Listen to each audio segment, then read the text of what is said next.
All right, so this section is going to be a precursor to this entire course. This section is going to give you all the information you need to know about the deep web before learning the actual substance we're going to go through in this course, which is learning some myths about the deep web, learning about Tor, learning how to use it, how to find links, all those great things. But I thought it would be good to start with a base of what the deep web actually is. So let's go ahead and dive into it. What is the deep web? Well, the deep web is often represented by pictures like this. It's shown with an iceberg to show how the regular internet things you know, like YouTube, Facebook, Reddit, are only on the tip, and then you have all these things down under. Now you can see it is adding things like the Pirates Bay or 4chan as under the iceberg, although this representation of the deep web is not a good one. And we'll kind of show you why by comparing it to this picture. You can see this picture gives better examples of the actual layers of the deep web. And I try to refrain from using layers or levels. The deep web does not have different levels. You are either a part of the surface web or you are a part of the deep web. That's pretty much it. You can see the dark web there at the bottom right of that picture. However, the dark web is a part of the deep web, which we'll go into more later in this course.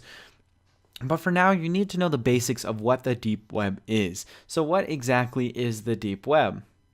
The deep web is simply stuff that isn't linked publicly. It's like, say your friend is emailing you and sends you a link to something on the internet. You press that link and it takes you there. That would be a website, or that would be information contained on the surface web. The surface web is pretty large when you think about all of Wikipedia and all of the Google searches you can think of. That is all part of the surface web, so it is pretty big. But when you compare it to the deep web, it is nothing. It is tiny. The deep web is estimated to contain, 95+% of everything on the internet. And the deep web is everything else that you can't just get a link to. Those are some examples on the screen there, like academic information, medical records, legal documents, anything like that. It's all considered the deep web. Another good way to think about it is thinking like this, that when you go to your doctor's office, they pull up medical records of you to see your past medical history. Now those records are accessible online for their office, and if they have any other offices, they can also pull up your information. So technically it can go over the internet, so it is online. However, you could never really find a link to get that information. You would have to go through encryption. You would have to actually have a password to get into their network to be able to get that information. So even though it is online, it is protected, so not everyone can get to it. This is also things like your email account or your Dropbox storage account, your private YouTube videos, your private Facebook messages. These are all things that are online because you can access them from any computer anywhere in the world. However, you can't just give somebody a link to that and they can just get on it. They would need a password. So essentially the way I like to phrase it is this. The surface web is like a door, and it's a door that anyone can open and see what's behind. The deep web is just a door with a lock. Anyone can get behind it if they have the key to that lock. And sometimes there are locks that are stronger than other locks, but it's just simply protected by 1 or 2 layers of security, and that's it. And then you have the dark web, which is shown at the bottom there like we were talking about earlier. And the dark web is like a 3-layer lock with special keys only that, that may require several layers. So the whole idea behind the dark web is the dark web are parts of the deep web. It's still considered the deep web because it's hidden behind a lock, but it's special because it's purposely hidden. You're not going to find this door anywhere. You're not going to be able to get to this door anywhere. While the deep web doors may be publicly available and you can know where they're at, the dark web doors are kind of different because you can't know exactly where they're at. And when I say doors in all these cases, I'm of course meaning just actual websites or URLs or information, pretty much anything you can find or access. So let's go through the specifics here. What the deep web isn't. Well, the deep web is not used only by criminals. This is something that everyone thinks is the truth because a lot of people watch those creepy pastas on YouTube or just read the scary horror stories of the deep web, but it's not actually full of criminals. It's full of a lot of good information and a lot of just interesting stuff that you don't have to be a criminal to see or use. On top of that, of course, it's not used only for illegal things. A lot of people think everything on there is about drugs, murder, and really illegal pornography, but that's not the truth. It's not how it's used. A lot of the time, the deep web or the dark web can be used very good in legal things. I've seen sites on the deep web that are just a bake sale where you can buy regular, goodies, and no, they don't have drugs in them or anything. It's literally just a bake sale that you could buy stuff and they send it to you and the donations go to charity. So there's no limit to what can go on the deep web. You can put up a site yourself and it can be a blog about fitness, and you can have it just on the deep web, and people have to use special things to access it, but it would totally be plausible and totally work. So you can see that the deep web isn't always and just used for illegal things. It's also important to note that the deep web is not dangerous to access. A lot of people think this because, again, like those scary stories or that you get hacked the second you go on it. None of this is true. Of course, they're all lies that people use just to gain popularity or views over social media. But it's not very dangerous to access. In fact, in almost every country in the world, besides ones that you wouldn't even probably live in and be watching this course anyways, it is legal to access and see and use, and is totally safe. In almost every country in the world, the dark web is actually legal and free to access. And and since so many normal people access it, it really isn't just this haven for criminals or hackers anymore like some people might think it would be. So going on top of that, the deep web is not illegal to access.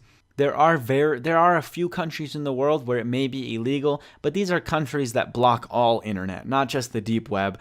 So that's why it's illegal to access in those countries. But if you are watching this course, you most likely don't have very strict laws on internet, so you can access it legally and safely.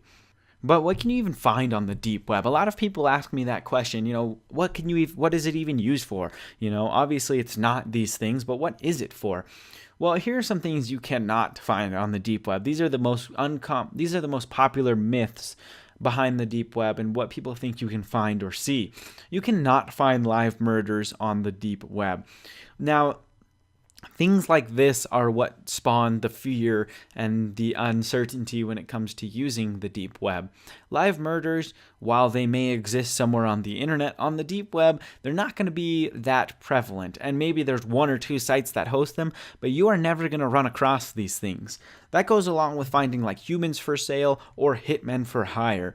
While these things do exist in the world, obviously they do. I mean, I'm sure somewhere someone is selling these services, but you're not going to find them. You're a normal user. I'm a normal user. We are not in touch with some elite hacktivist group. We are not in touch with some underground weird hitmen group.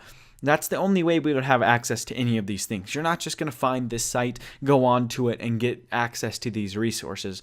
While there are very clear sites that you could find that show hitmen for hire, I guarantee you if you purchased it, you'd be out of luck because you would have spent all that money and they probably wouldn't follow through with what they said they're going to do.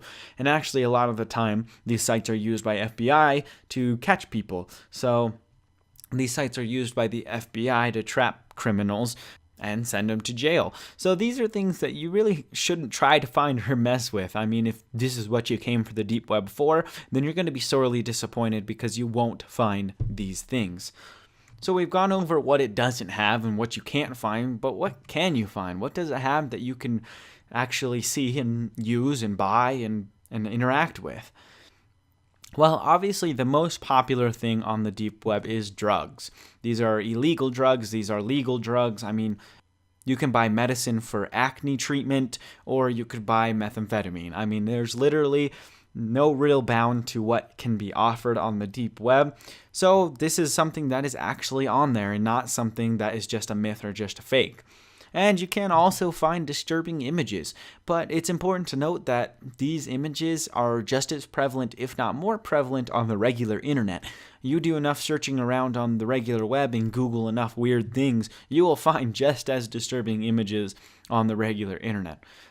And going along with that is illegal pornography. This also exists in troves on the regular internet as well, so you're not going to have any shortage when looking around for that if you are on the regular web versus the deep web. But it is on the deep web, so it's important to note that it is there. Some of the things you'll find on the deep web are things like hacktivist sites or just websites for free speech. These are things that are these are things that the deep web is actually good for because it helps your anonymity. On top of all of those less normal things, you also have normal things like forums, chat rooms, and blogs, and pretty much everything else. Like we talked about, I mean, there's literally been a bake sale. There's places where you can post videos. There are every type of site. It is no different than the regular internet. The only thing different is the way you access it. It's a little bit different. It's a little bit more special, but that's really it. You'll find everything on there. There is a higher chance that illegal things will come across your way when you're using this stuff. But it's no more than using the regular internet.